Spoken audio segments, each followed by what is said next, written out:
Hey, I'm MattyAP, and this is my first daily tweet of 2020.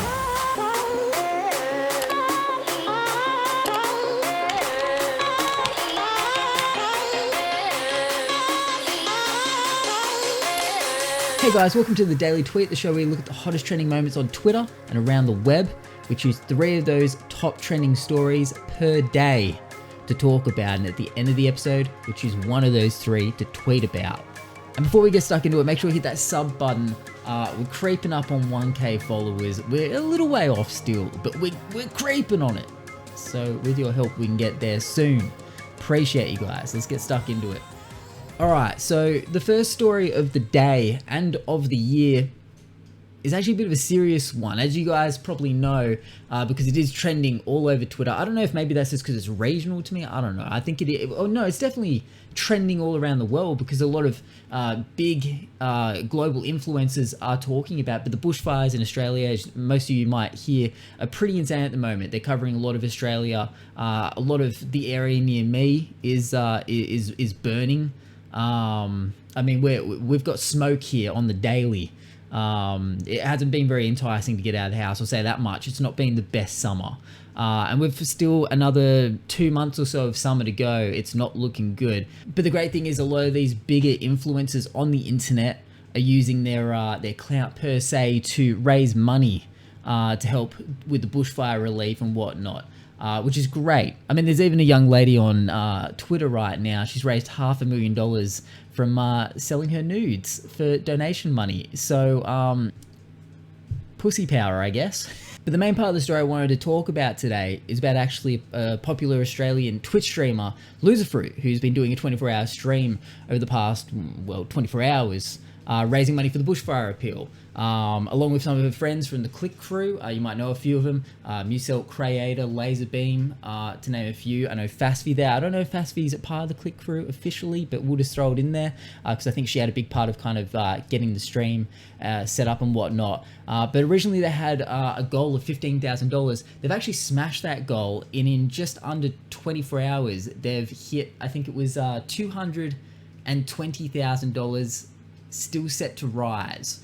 Because now they're pushing the stream to 36 hours, but $220,000 raised. Now they're splitting that money between 3 different charities, one being the Rural Fire Service New South Wales, which obviously goes towards helping the and supporting the volunteer firefighters, which there is a shit ton of. I should add that do it for all for nothing. They're risking their lives to put out these fires and protect homes and lives.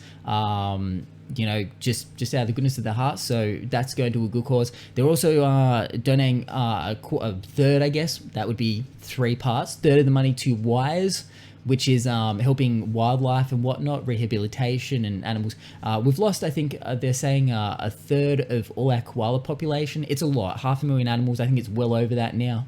So it's crazy. It's full on. So that's going to that, and also donating to the Red Cross, which will go towards helping families get back on their feet after losing a lot. So all great causes. I'll put the link to that stream below.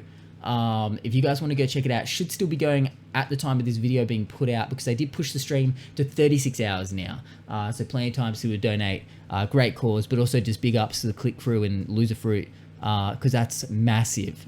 They're pretty much at $250,000 raised in a day. So amazing. And also to you guys, if you have donated to any of the causes, thank you, because it's definitely a pretty serious issue here at the moment. So appreciate you guys.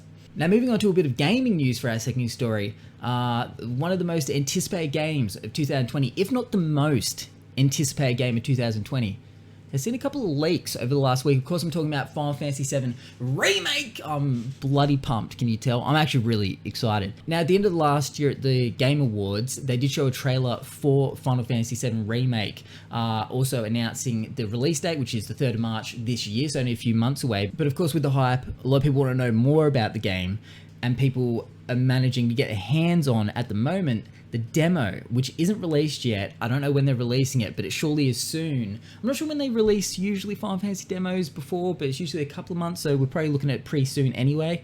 But a lot of people have been posting up on YouTube gameplay and whatnot of the demo, full gameplay of the demo.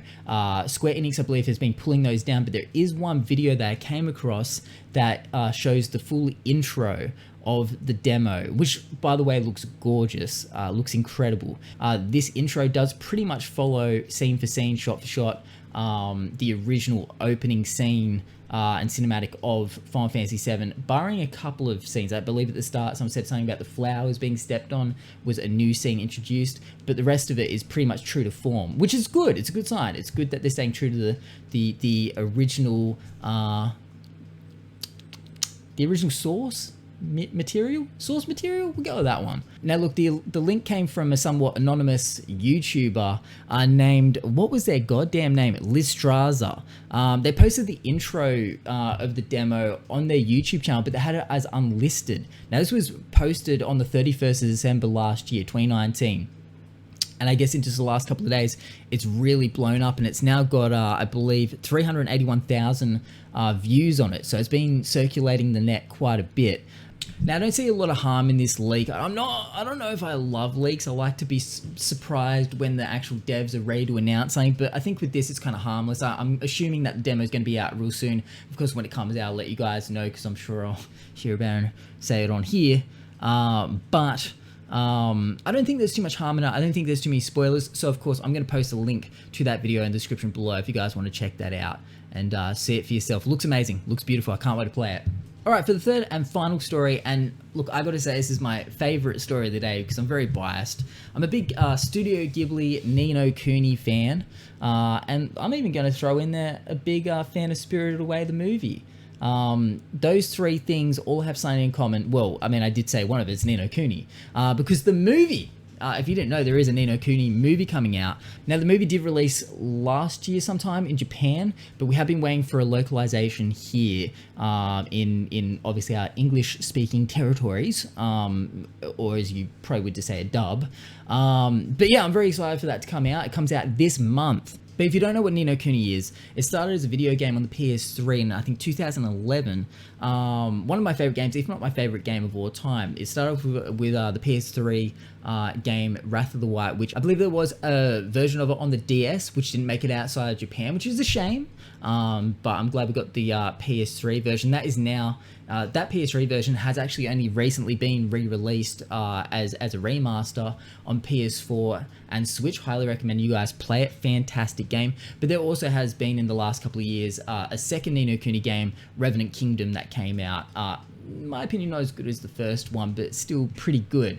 But of course, now we're looking at a movie finally coming out, which is very exciting. It does kind of have similar tie-ins with the original game. Essentially, the world of Ni no Kuni focuses around two worlds. One like the real world, which we live in, and then more of a kind of parallel magic world. So this movie is going to kind of follow that still. Two teens kind of go into this parallel world to save their friend. That's all I kind of know for it now. I don't really want to delve in too hard because I just want to enjoy it when it comes out for what it is. But I'm excited. Now, this movie is being directed by Yoshiyuki Momose, who actually worked on the two original Ni no Kuni games and also was an animator on Studio Ghibli films such as Spirited Away, which is my all-time favorite movie. So I have high hopes for this movie. Hopefully it's good. I'm sure I'll love it for what it is. But, you know, I'd love to hear your thoughts in the comments below. Are you excited like I am for this movie and with any of the other stories that I've talked about? I'd love to hear your thoughts in the comments below. Let me know what you think. But of course you're probably thinking, Matt, when does the movie come out? Tell us when the movie comes out. Well, it comes out January 16th, so you don't have to wait too long. What day is it today? Oh, it's the 6th, so it's 10 days. Exciting. All right, well, we'll have to meet back here and talk about our feelings and thoughts on it after we watch it. Now I guess what we have to do is write a tweet of the day about one of these 3 stories, and I think I know which one I'm going to tweet about.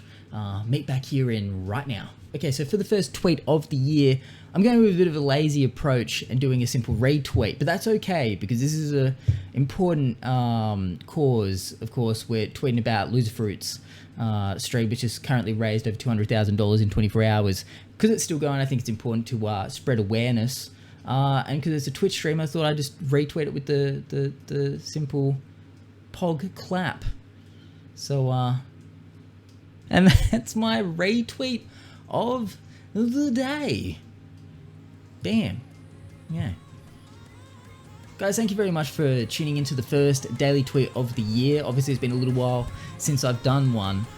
So hopefully this wasn't too janky and too hard to watch. Feel free to go check out my Twitter. The link's in the description below. You can like and retweet that tweet if you feel inclined. But guys, thank you very much for tuning in. I appreciate it. I hope I'll catch you on tomorrow's episode of the Daily Tweet, and I will see you there.